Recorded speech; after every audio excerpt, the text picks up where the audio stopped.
last group of those Christians was released this week. Steve Oshana is executive director of a demand for action. Should ransom have been paid for their release? So I can't actually confirm whether ransom was or wasn't paid. I mean, that was something that I'm not privy to. All I can say is that, we're obviously glad that these folks are back with their families and out of captivity.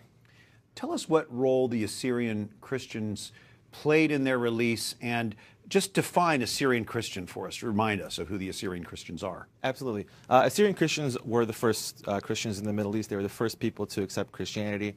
Our heritage does date back, previous to Christianity as well, to the great Assyrian Empire. As far as what role the church has played, our churches are really on the front lines of this issue in terms of dealing with hostages, comforting their families. The Assyrian Church to the east was on the front lines of this issue. The Syriac Church has been on the front lines of the issue with in Al-Qaratin, where we still have 100 hostages that are held captive. Explain for us demand for action and the role that it's playing to try to come to the rescue or to assist the Christians in the Middle East. Yeah. Well, we are, we're speaking to the folks, to the families of people who were held hostage. We are working on legislation that would help these folks, return back to their homes.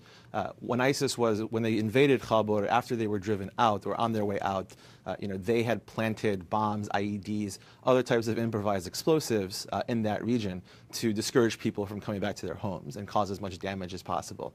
One of the things we're working on now, that we're asking our friends in Congress to support funding to be able to demine that area, to be able to train the local security forces, the Syriac Christian forces who liberated that area, how to get rid of these explosives so that people can safely return home.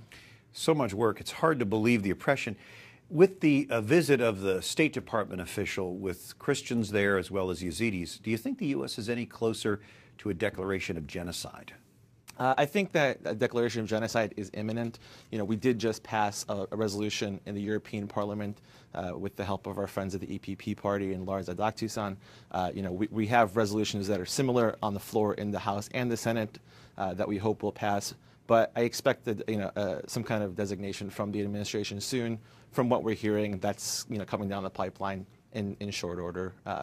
We've been obviously working with the administration, providing evidence that this is indeed genocide against Christians as well as Yazidis and other minorities. We hope that they do the right thing. So you expect Christians to be included? We are working as hard as we can to ensure that they are. This is a genocide against Christians, Assyrians, Armenians, and others, as well as Yazidis.